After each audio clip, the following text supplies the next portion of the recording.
A graça e a paz do nosso Senhor Jesus. Amém? Amém. Romanos, capítulo 8, verso 12. Meus amados irmãos, quero meditar com vocês sobre o seguinte tema: herdeiros de Deus em Cristo Jesus. Vamos repetir? Herdeiros de Deus em Cristo Jesus. Vamos ler a palavra do Senhor, fazer uma oração e meditarmos na Santa Escritura. Diz assim a palavra de Deus: assim, pois, irmãos, somos devedores, não à carne, como se constrangidos a viver segundo a carne. Porque se viverdes segundo a carne, caminhais para a morte. Mas se pelo Espírito mortificardes os feitos do corpo, certamente vivereis. Pois todos os que são guiados pelo Espírito de Deus são filhos de Deus. Porque não recebeste o espírito de escravidão, para viverdes outra vez atemorizados, mas recebeste o espírito de adoção, baseados no qual clamamos: Abba, Pai. O próprio Espírito testifica com o nosso espírito que somos filhos de Deus. Ora, se somos filhos, somos também herdeiros, herdeiros de Deus e co-herdeiros com Cristo. Se com Ele sofremos, também com Ele seremos glorificados. Vamos orar. Ó Deus e Pai, Senhor, nós pedimos a Tua direção. Pedimos que o Senhor nos ajude nessa noite, para que não só ouvimos a Tua palavra, mas que possamos compreender essas palavras e assim, Senhor, viver a Tua palavra. Deus, nos faz também com que esta palavra aplicada em nós nos leve a uma mudança e sejamos transformados à semelhança do Teu Filho Jesus. Ó Pai, nos ajuda nessa hora, em nome de Jesus. Amém. Amém. E amém. E toda mãe que tem seus filhos deseja deixar uma herança para os seus filhos, por mais simples que elas sejam. Mas herdeiros são aqueles do quais o pai e a mãe, ao ter seus filhos, deixarão para eles alguma coisa, seja por força da lei ou por aquilo do qual está estabelecido pela sua relação familiar. E aqui eu quero compartilhar com vocês sobre essa mensagem: herdeiros de Deus em Cristo Jesus. Deus é o nosso Pai e Ele tem uma herança para nós. Esta herança é a vida eterna. E Deus nos prometeu essa herança. E quem é filho de Deus herdará essa herança. Quem crê diz amém. Amém. Irmãos, então vamos pensar em algumas características daqueles que são herdeiros de Deus em Cristo Jesus e assim receberam essa convicção, essa certeza da vida eterna. Então, acompanhe comigo os textos e também sonde o seu coração. Você é filho de Deus, você tomou posse dessa herança, você tem a convicção de que a maior promessa de Deus, que é a vida eterna, você a tem por Cristo Jesus. Sendo assim, veja o verso 12. Assim, pois, irmãos, somos devedores, não a carne. Olhe para mim. Aqui a expressão carne é para representar a natureza pecaminosa que nós temos. Nós recebemos essa natureza por causa do pecado, por causa da origem do pecado em Adão e Eva. Todos os homens passaram a ter essa natureza carnal, do qual Paulo vai dizer nos capítulos anteriores, nos versículos anteriores, de que há uma inclinação nossa, natural, para as coisas da carne. Agora, aqui está expresso de que nós não podemos agora estar com um senso de dívida concernente à carne. Porque nós não temos apenas essa natureza. Se assim for, nós iremos apenas satisfazer a vontade da carne, como se a ela devêssemos alguma coisa. Olha o que diz o restante do verso. Não a carne, como se constrangidos a viver segundo a carne, a natureza pecaminosa que habita em nós. Então, uma característica aqui de quem é herdeiro de Deus em Cristo Jesus. Ele sabe muito bem e ele não subestima a natureza carnal que possui. Você entende que você tem uma natureza inclinada para o mal? E se você não colocar essa natureza no seu devido lugar, a tendência é você estar sempre mostrando que você não é um homem espiritual, mas um homem carnal, que só se inclina à vontade da carne. E por favor, lembre do que Paulo escreveu antes. Aqueles que se inclinam para a vontade da carne torna-se inimigo de Deus. Verso 13. Porque se viveres segundo a carne, caminhais para onde, irmãos? Para a morte. Olha para mim. Paulo está dizendo agora o resultado. Ele lembra de novo. Lembre-se, quem anda no caminho da carne, morte. É bom sempre lembrar aonde está o perigo. E Paulo, ao lembrar novamente, lembre-se do resultado de quem anda na carne, de quem anda fazendo a vontade da carne. Então o resultado é morte. Não tem outro caminho, gente. Então me desculpe, se você vive satisfazendo os prazeres da sua carne, você não pode colher vida. Porque tudo que a gente planta, a gente colhe. E ele está lembrando mais uma vez, o resultado é morte. Mas, olha depois, mas se pelo Espírito mortificardes os feitos do corpo, certamente vivereis. Aí Paulo está dizendo agora o contraponto. Procurem estar vocês mortificando esta natureza carnal que habita, que sempre estará conosco. E essa ideia de mortificar a carne, compreenda, Paulo não está dizendo aqui que o crente agora, por ter o Espírito Santo dentro dele, ele será incapaz de errar. O contrário, ele ainda tem a natureza carnal e por isso ele é tendencioso a errar, sim ou não? Sim. Então, sendo essa tendência, eu não sou mais escravo do pecado. Eu não sou mais dependente do pecado. Eu tenho agora um auxílio. Eu tenho agora o Espírito Santo. Eu agora posso dizer não. E mortificar aqui o corpo, a carne, a natureza pecaminosa, é estar sempre lembrando em obedecer o que diz a palavra de Deus. Se temos esse auxílio que é o Espírito Santo, então nós podemos dizer não para o pecado. Mas não é de uma maneira mágica, irmãos. Mas porque o Espírito Santo que habita em nós nos fará lembrar a palavra de Deus. Em obediência à palavra de Deus, você mortificará essa natureza que há em você. Quem entende, diga amém. Amém. Vamos lá. Aí ele diz o resultado. Se mortificar os efeitos do corpo, certamente, repita comigo, certamente.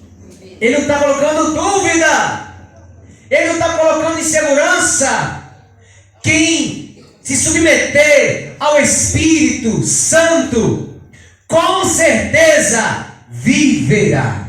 Porque o herdeiro de Deus, em Cristo Jesus, está sempre submetido a voz do Espírito Santo. Aleluia. Pois todos os que são guiados pelo Espírito de Deus, o que são? São filhos de Deus. Vamos ler juntos mais uma vez? Pois todos os que são guiados pelo Espírito de Deus são filhos de Deus. Eu acho que está claro agora. Quem é filho de Deus? Não é todas as pessoas. São somente aqueles que são guiados pelo Espírito de Deus. Ó pastor, temos no mundo aí quase 8 bilhões de pessoas. Essas pessoas todas não são filhos de Deus, não? Não. Mas todos aqueles que são guiados pelo Espírito Santo de Deus, esses são filhos de Deus. Agora, como é esse guiar do Espírito Santo? Como ele disse, não é por meio de uma voz mística, ou por algo que você tenta se sensibilizar-se ou sentir. Não. A maneira do Espírito Santo nos guiar é que em meio às circunstâncias que a gente está vivendo, todas aquelas coisas nos levará a lembrar do que diz a palavra de Deus. E ao lembrar da palavra de Deus, você toma a postura correta do que fazer. Problema na família, problema em casa. Ao invés de você reagir de uma maneira carnal, você pensa, meu Deus, que diz tua palavra? Aí para o marido que está louco para maltratar a sua esposa, ele lembra. Efésios capítulo 5, 25. Vós, maridos, amai a vossa mulher, como Jesus amou a igreja. Aí você faz, respira fundo, já não vou fazer aquilo que eu estava pensando, porque eu me lembrei da palavra de Deus. Guiado pelo Espírito. Diga amém. Amém. Quem é guiado pelo Espírito Santo? Não vai, irmãos. Não vai para lugares sombrios. Não vai praticar coisas tenebrosas. Por isso que não podemos achar todos que estão aí são filhos de Deus. Apenas aqueles que são guiados pelo Espírito Santo de Deus. Esses é que são filhos de Deus. Versículo 15, irmãos. 15. Vamos lá? Porque não recebeste o espírito de quê? De escravidão, para viverdes outra vez atemorizados, mas recebestes o espírito de adoção, baseado no qual clamamos, Abba, Pai. Irmãos, olha que coisa linda, por favor, escute isso. Se você recebeu o Espírito de Deus, então este Espírito te chamou para uma liberdade, mas não uma liberdade para fazer o que você quer, mas na verdade uma liberdade para poder escolher o que Deus quer. Entende? Diga amém. Amém. Por isso ele vai dizer, se recebeste um espírito de escravidão, então vocês vão ficar aterrorizados, amedrontados constantemente. O terror, o medo toma conta. Por quê? Porque está escravo do pecado, escravo do medo, escravo do mundo, escravo do diabo, e o medo toma conta.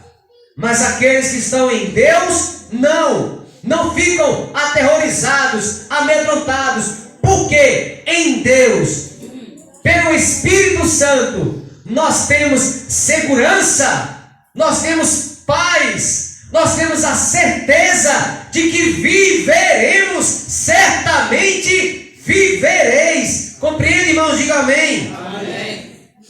Então podemos descansar, confiar, porque não recebemos um espírito de escravidão, mas de liberdade. Nós recebemos o espírito de adoção. Ser adotado é dizer, antes eu não era filho, agora, por causa de Jesus, eu agora sou filho de Deus.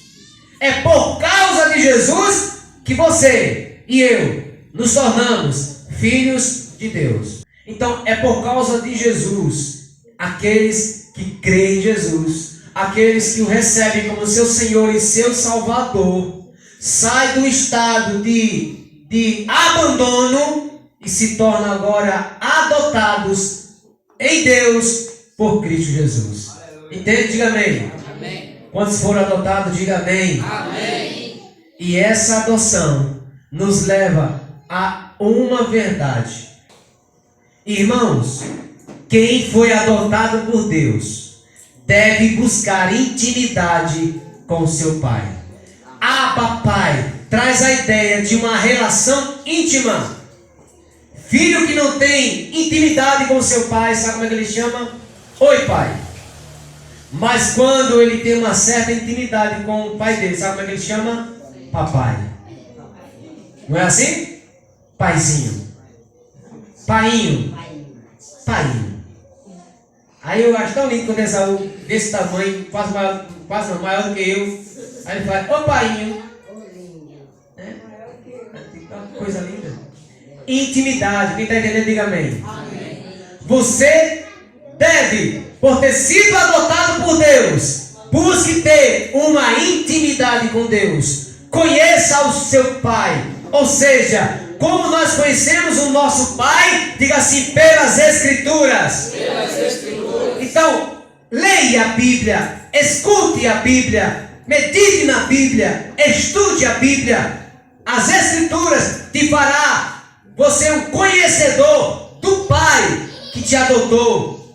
E assim você ter uma intimidade com Ele.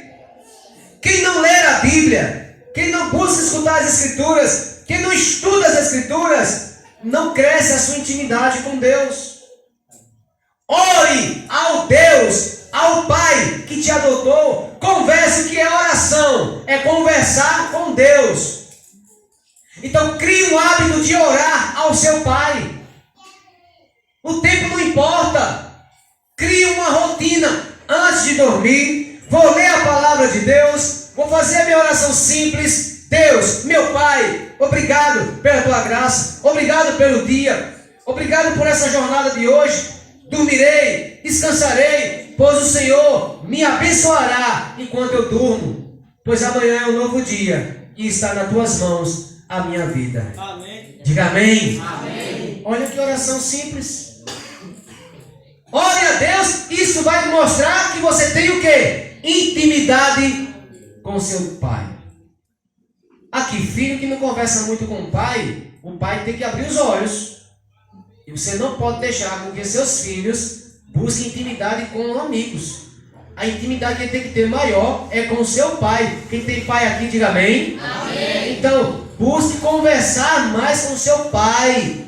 Porque essa, podemos dizer que um herdeiro de Deus em Cristo Jesus, uma característica dele é, ele busca intimidade com o seu Deus. Ele busca intimidade com o seu pai. Caso contrário, filho, esse momento aqui é ou não é o momento de nós conhecermos mais a Deus? Sim ou não? Sim. Então quem desiste da igreja, quem desiste da congregação, quem desiste da unidade, quem desiste da reunião dos santos, também está revelando que não tem mais intimidade com Deus. No PG nós meditamos sobre o filho pródigo, os homens e as mulheres. E qual foi uma das coisas que fez aquele filho não ter mais intimidade com seu pai? Ele se afastou da reunião da família dentro de casa. E podemos dizer que é aqueles que abandonam a igreja, aqueles que abandonam a fé, aqueles que abandonam a reunião dos santos. Ou não? Nem sempre, mas 90% dos que deixam a igreja perderam intimidade com Deus. Porque aqueles que crescem a sua intimidade com seu pai não deixam a sua igreja, não abandonam a congregação. Quem entendeu, diga amém. Amém. E quando eu estou falando de não deixa a sua igreja, eu não estou falando de uma denominação, de uma placa. Eu estou falando desse momento aqui. Ah, pastor, o senhor falou agora, porque eu era da igreja tal, aí eu tenho que voltar para lá. Não, você não está buscando a Deus, você não está em intimidade com Deus, você não está em comunhão com os irmãos, crescendo na fé, na unidade da igreja. Sim, é isso que não pode faltar. Não é de uma placa que nós estamos nos referindo, mas de uma intimidade com Deus, em Cristo Jesus. Irmãos, verso 16, verso 16, leia comigo. O próprio Espírito testifica com o nosso Espírito que somos o quê? Filhos de Deus. O Espírito Santo confirmará todo dia, toda hora. Agora compreenda como isso funciona. Quando eu e você temos, gente, isso você vai viver, e eu quero que você compartilhe um dia aqui na igreja, por favor. Essas coisas devem ser compartilhadas. Pastor, eu vivi uma experiência de praticar a palavra de Deus, e algo extraordinário aconteceu naquela hora. E quando você pratica, vive as Escrituras, obedece a palavra de Deus no seu dia a dia, você começa a ter uma paz dentro de si. E essa paz interior, por ter praticado a palavra de Deus, vivido a palavra de Deus, é a confirmação de que Deus está comigo. Entende? Diga amém. Amém. Exemplo: seus amigos da balada, seus amigos da bagaceira, bora beber? Aí você lembra da palavra de Deus. Aí diz ele assim: não, cara, eu sou uma nova criatura. E em Cristo Jesus eu decidi andar no Espírito e não mais na vontade da carne. Aí naquela hora um começa a dar uma gargalhada. Agora tu é santo. Agora tu é melhor do que os outros.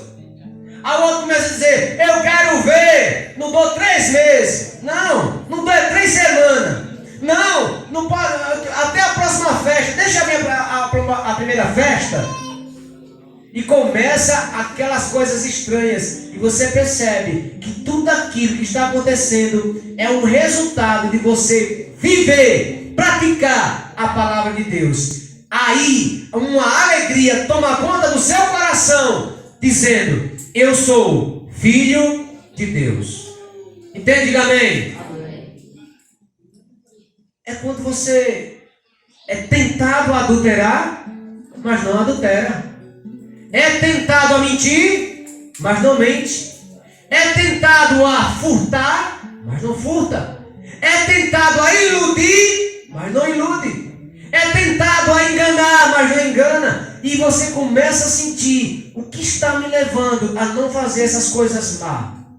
É o Espírito Santo que confirma, que testifica: eu sou filho de tudo aquilo que Deus prometeu. Agora, herdeiros de Deus e co-herdeiros com Cristo.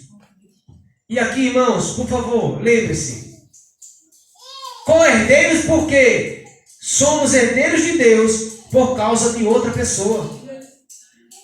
Não somos herdeiros de Deus porque nós éramos filhos dele, não. Nós não éramos filhos. Nós éramos alvo da sua ira, por causa do pecado, por causa da iniquidade. Porque todos aqueles que não têm o Senhor Jesus como seu Senhor, seu Salvador, está debaixo da ira de Deus. Mas o Deus Pai, em Jesus Cristo, levou homens e mulheres a crerem no Evangelho, em Jesus, e por causa de Jesus se tornaram filho de Deus. Aí agora sim, você é herdeiro de Deus, co-herdeiro com Cristo. Porque, irmãos, Deus escolheu Jesus para herdar toda a sua herança, porque Ele é o único Filho de Deus, e toda a herança do Pai está no Filho Jesus. E se nós fomos comprados por Jesus, nós também receberemos todas as heranças dadas ao Filho. Aleluia. Amém, irmãos? Amém. Olha que coisa linda. Se eu estou em Jesus Cristo herdou toda a herança do Pai. Automaticamente, eu também sou herdeiro de tudo isso. A vida eterna, garantida por Deus em Cristo Jesus, eu a possuirei. Eu a terei. Eu serei um ser eterno na presença de Deus. Agora, guarda esse detalhe. Se com Ele sofremos, repita, se com Ele sofremos. Por causa do Evangelho, por causa de Jesus, por causa da mensagem, muitos sofrem. Se você é co-herdeiro em Cristo Jesus, a pergunta é: você tem sofrido por causa dele? Você tem sofrido por causa do Evangelho? Irmãos, não é que você vai, é que se for necessário, porque as circunstâncias farão isso. Perseguições, Jesus teve, você também vai ter. Humilhações, Jesus passou, você também vai passar. Escarnecido, Jesus foi, você também vai ser. Humilhado, Jesus foi, você também vai ser. Açoitado, alguns aqui talvez. Preso, alguns aqui talvez. Porque os dias vão piorar. Vai chegar um dia que a igreja será perseguida. E de uma maneira generalizada. Aí eu pergunto, está disposto a sofrer com ele? Porque se você é herdeiro de Deus, qual é a característica de um herdeiro de Deus? Ele não tem medo de sofrer pelo Evangelho. Quem entendeu, diga amém. Amém. Uma dificuldadezinha, o irmão já quer abandonar a fé. A pessoa já quer abandonar a igreja, já quer abandonar o barco. Irmão, quando vem uma tempestade, o melhor lugar, o lugar mais seguro é onde é? É no barco. Aí vai pular dele. Só saia do barco se Jesus disser: venha, venha. E quando você for, vá olhando para Jesus. Porque se você sair do barco e ficar olhando para os lados, vai afundar, como Pedro afundou. Então, o sofrimento faz parte da vida cristã. A igreja sempre sofreu. A igreja sempre teve os seus momentos de sofrimento das piores maneiras. E hoje há um grupo de cristãos que não querem sofrer. Eu pergunto, será que são cristãos? Co-herdeiros com Cristo. Se com Ele sofremos, aí, compreenda, quem está disposto a sofrer com Cristo, quem está aberto a sofrer por causa do Evangelho, por causa da palavra, quem está totalmente aberto e consciente que eu sou cristão e como perseguir o meu mestre, vão me perseguir, como humilhar o meu mestre, vão me humilhar. Eu estou pronto a tudo isso, porque eu não sou melhor do que o meu mestre, eu não sou melhor do que os meus irmãos do passado. Senhor, eu estou pronto, pelo Espírito Santo de Deus, a sofrer por tua causa. Aí, irmãos, olha o que ele diz: também com ele seremos glorificados. Aleluia. Glória a Deus. Seremos glorificados. Irmãos, chegará um dia em que nós seremos livres. Não podemos estar andando na carne, mas guiado pelo Espírito Santo. Aleluia. E esse guiado, gente, é uma das coisas mais extraordinárias e que todos que estão aqui vão experimentar. Porque em Cristo Jesus não vai faltar experiência para você contar. Por ter sido orientado por Deus, pela sua palavra. Pastor, eu fui no pequeno grupo e lá eu ouvi que eu preciso pedir perdão à minha esposa. E eu pedi perdão. O que aconteceu, o senhor não tem ideia. Mas a alegria que está dentro do meu coração por ter feito isso, não tem ninguém e nada que explique. O Espírito Santo testificando que você é filho de Deus. Diga amém. Fique de pé.